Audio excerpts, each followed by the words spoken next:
आप सभी लोगों का आज के इस नए लेक्चर में बहुत बहुत स्वागत है।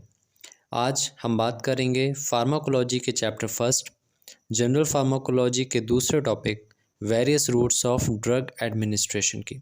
पिछले लेक्चर में हमने एंटेरल रूट के दो टाइप्स, ओरल रूट और सबलिंगुअल रूट को समझ लिया था और आज समझेंगे कि एंटेरल रूट का तीसरा टाइप रेक्टल रूट क्या होता है और साथ ही जानेंगे कि पैरेंटल और टॉपिकल रूट किसे कहते हैं। तो चलिए शुरुआत करते हैं। एंटेरल रूट का तीसरा टाइप होता है रेक्टल रूट। जब दवाई को रेक्टम के रास्ते से यानी कि मलाशय के रास्ते से यूज़ किया जाता है तो उस रास्ते को रेक्टल रूट बोलते हैं। मलाशय से दो तरह की दवाइयों का यूज़ किया जा सकता है। पहली दवाई है एनिमा और दूसरी है सपोजिटरी। एनिमा लिक्विड फॉर्म में होती है और इसका यूज़ गैस्ट्रो इंटेस्टाइनल ट्रैक की जांच कराने से पहले या फिर आंतों की सर्जरी कराने से पहले किया जाता है। आप देख सकते हैं कि पहली इमेज में glycerine and sodium chloride enema रखा हुआ है जो कि लिक्विड फॉर्म में है और दूसरी इमेज में सपोजिटरी को दिखाया गया है जो कि सॉलिड फॉर्म में है।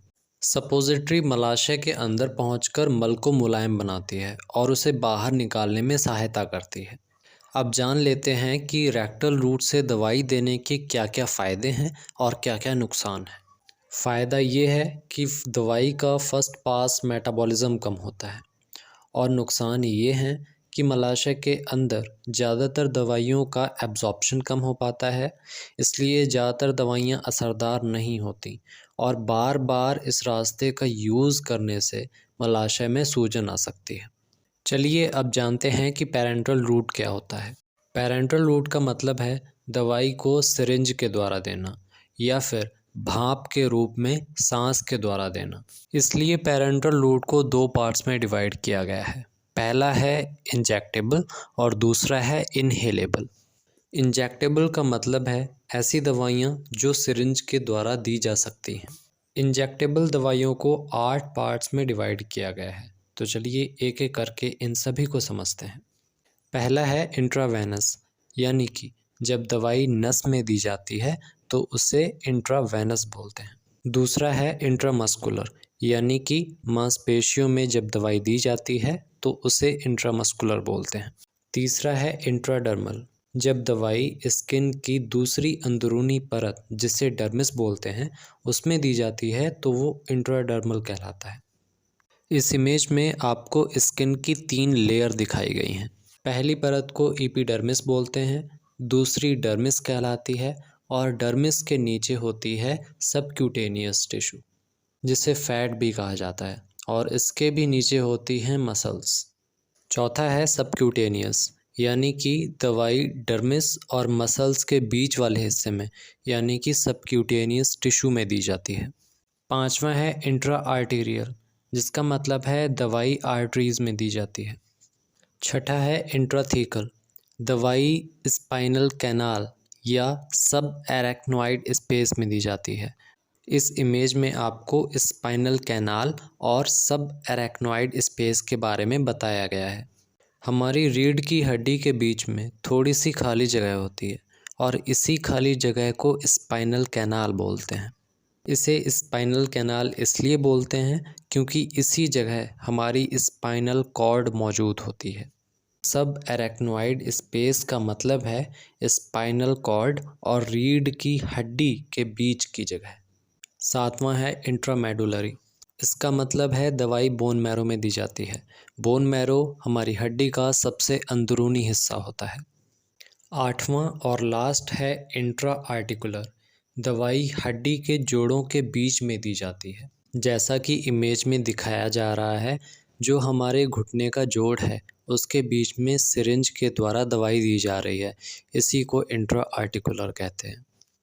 चलिए अब जानते हैं कि पैरेंटल रूट के क्या क्या फ़ायदे हैं और क्या क्या नुकसान हैं। पहला फ़ायदा, ये इमरजेंसी सिचुएशन में सबसे ज़्यादा असरदार होता है और दूसरा, दवाई का फर्स्ट पास मेटाबॉलिज्म नहीं होता है। इस रूट का एक ही मुख्य नुकसान है और वो यह है कि इसका प्रयोग करने के लिए प्रशिक्षित यानी कि ट्रेंड पर्सन की आवश्यकता पड़ती है। चलिए अब बात करते हैं पैरेंटल रूट के दूसरे टाइप की यानी कि इन्हेलेशन रूट की। जब दवाई नाक या मुंह के द्वारा भाप के रूप में दी जाती है तो उस रास्ते को इन्हेलेशन रूट कहते हैं। इन्हेलेशन रूट का पहला फ़ायदा ये है कि दवाई अपना असर बहुत जल्दी दिखाती है और दूसरा फ़ायदा ये है कि इसका फर्स्ट पास मेटाबॉलिज्म नहीं होता है। नुकसान की बात करें तो इन्हेलेशन रूट में हमें दवाई का यूज़ करने के लिए इन्हेलर मशीन या फिर एरोसॉल का यूज़ करना पड़ता है। अगला है टॉपिकल या फिर लोकल रूट। जब दवाई स्किन की सबसे ऊपर वाली लेयर पर यानी कि एपिडर्मिस पर या फिर म्यूकस मेम्ब्रेन पर लगाई जाती है तो उस रास्ते को टॉपिकल या फिर लोकल रूट कहा जाता है। इस रूट से यूज़ की जाने वाली दवाइयों के एग्जाम्पल्स हैं लोशन, ऑइंटमेंट और पाउडर। चलिए अब जान लेते हैं कि टॉपिकल रूट के क्या क्या एडवांटेजेस हैं और क्या क्या डिसएडवांटेजेस हैं। इसका पहला एडवांटेज ये है कि दवाई का यूज़ आसानी से किया जा सकता है और दूसरा एडवांटेज ये है कि जो दवाई का एब्जॉर्प्शन है वो बहुत ही धीरे होता है, जिसके कारण जो दवाई का असर है वो काफ़ी लंबे टाइम तक बना रहता है। इसके डिसएडवांटेज की बात करें तो डिसएडवांटेज ये है कि जिस जगह पर हमने दवाई का यूज़ किया है वहाँ पर चिड़चिड़ाहट यानी कि इरिटेशन हो सकती है। तो दोस्तों आज की वीडियो में बस इतना ही, और आपको अगर ये वीडियो पसंद आई हो तो प्लीज़ इस चैनल को सब्सक्राइब ज़रूर करें ताकि हमें और ज़्यादा मोटिवेशन मिल सके अच्छी से अच्छी वीडियो बनाने के लिए। Thank you.